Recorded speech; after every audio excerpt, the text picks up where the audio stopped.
Well, we're back again with yet another No Fluff analysis, and this time I'll be talking about the Gala Dragalia Remix Showcase, available from the 14th of August until the 17th of August, UTC.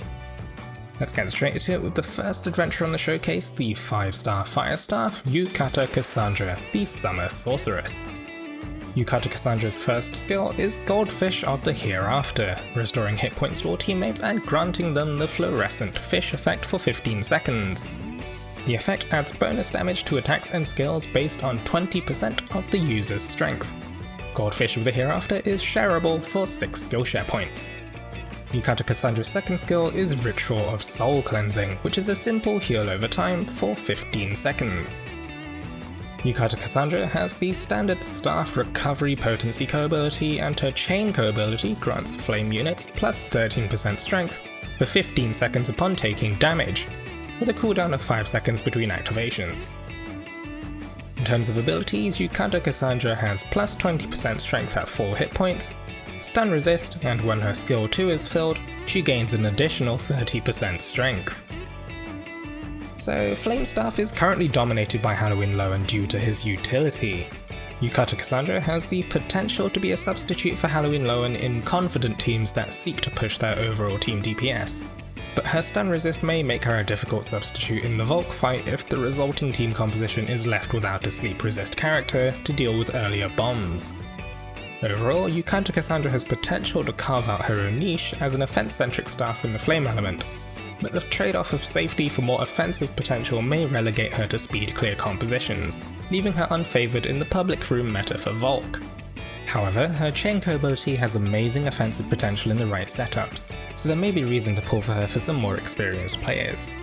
Overall, if Yukata Cassandra were sleep resist, I could see her easily replacing Halloween Lowen if she were to pick up Halloween Lowen's heal as a shared skill. Her stun resist makes her a more awkward slot in the Volk fight, but I believe she has potential regardless. Not a must-have, but fun to have. Next up, we have the 5-star Light Dagger Yukata Curran, the Festival Inquisitor. Yukata Curran's first skill is Ricochet Bolts, dealing damage to enemies ahead. At base, 3 projectiles are shot out in a fan, bouncing off surfaces up to 5 times. During Maskable Faith mode, granted by a second skill, it shoots 5 projectiles and also inflicts paralysis. This is shareable for 4 skill share points. Yukata Curran's second skill is Maskable Faith, which activates Maskable Faith mode. During Maskable Faith mode, this becomes Shimmering Pinwheels, dealing damage to enemies ahead and inflicting stun. This skill is only available when Curran's hit points are at 50% or above, and Maskable Faith mode will deactivate when Curran's health falls below 30%. Yukata Curran has the standard Dagger critical rate co-ability, and his Chain co-ability grants light units 8% shadow resist for 15 seconds upon gaining energy, with a 15-second cooldown between activations. In terms of abilities, Yukata Curran has multiple skill hits equals energy level up, which energizes Yukata Curran when the Ricochet Bolt skill hits 10 times during the same combo. He also has Poison Resist, and his final ability is Energy equals Strength and Critical Rate. So Curran gains increasing strength and critical rate, capping at 20% strength and 8% critical rate when fully energized. So Curran's ability to inflict both paralysis and stun makes him an uncanny fit for one of the most recent additions to the Wyrmprint pool, which I'll cover in a bit. The inclusion of stun may be a clue as to the status resistances of the soon-to-be-released Shadow Agito, but the true value of this may have to wait for the release of the Agito fight to be assessed. Overall, his self-sufficient energy-based kit allows him to have occasional spikes in what otherwise looks like a fairly level amount of damage. You'll have to watch out for Curse Inflictor mechanics, however, as he will lose energy stacks on top of the already punishing skill lock effect of the status. If the Shadow Agito is similar to Ayaha and Otaha, however, curse mechanics may be entirely avoidable. The Ricochet bolts have an initial potency of 110 to 121% each, but each subsequent hit for a projectile on the same enemy causes the damage to be reduced to 55% of the previous hit.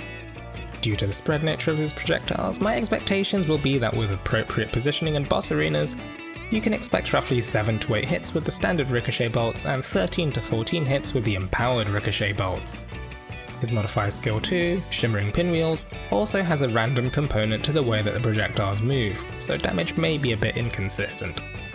Overall, against boss-sized enemies, I think he'll perform at a similar level to Mitsuhide, but as a permanent addition to the roster, he'll be easier to get eventually.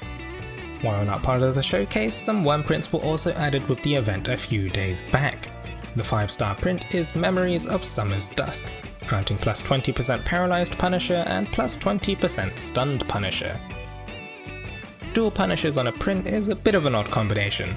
This might be an indicator towards the Shadow Agito's vulnerabilities and could be a decent print. However, I believe this will only overpower Spirit of the Season if there is a decent amount of stun up time. I believe this is incredibly unlikely, however, since allowing large amounts of stun up time also means invalidating many of the mechanics of the Shadow Agito fight.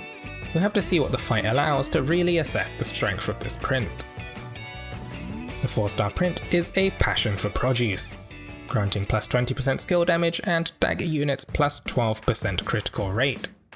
This is essentially a 4-star Dagger's version of Kung Fu Masters. As a result, it'll pair well with Flower in the Fray. I guess it's an okay budget print for newer players looking for a short-term power-up for their dagger units, but otherwise Twinfold Bonds is preferred as a source of skill damage for daggers. Gala Dragalia is also rate up on the showcase, further tipping this showcase towards the Shadow Agito. Note that Gala Luca is also available, but not on rate up. Overall, I don't think any of the new units are particularly broken or must-haves. Yukata Cassandra is a nice healer for players looking to push for faster but still somewhat safe clears, and Yukata Curran is a permanent alternative to Mitsuhide. His poison resist pins him pretty solidly to only seriously being used to tackle the Shadow Agito fight, however. Remember that these are permanent additions to the pool, so I can only really recommend pulling for them if you're missing one of the archetypes present on the showcase, and you're looking to tackle endgame fights with the roles present. In the end there, I'm not really your boss. If you're sort of obsessing over Yukata Curran, obsessing over Yukata Cassandra, you know what, pull for them, I wouldn't blame you. In the end, the meta's not all that important anyway. As always, thank you for watching, take it easy, stay safe, and I wish you luck in your upcoming polls.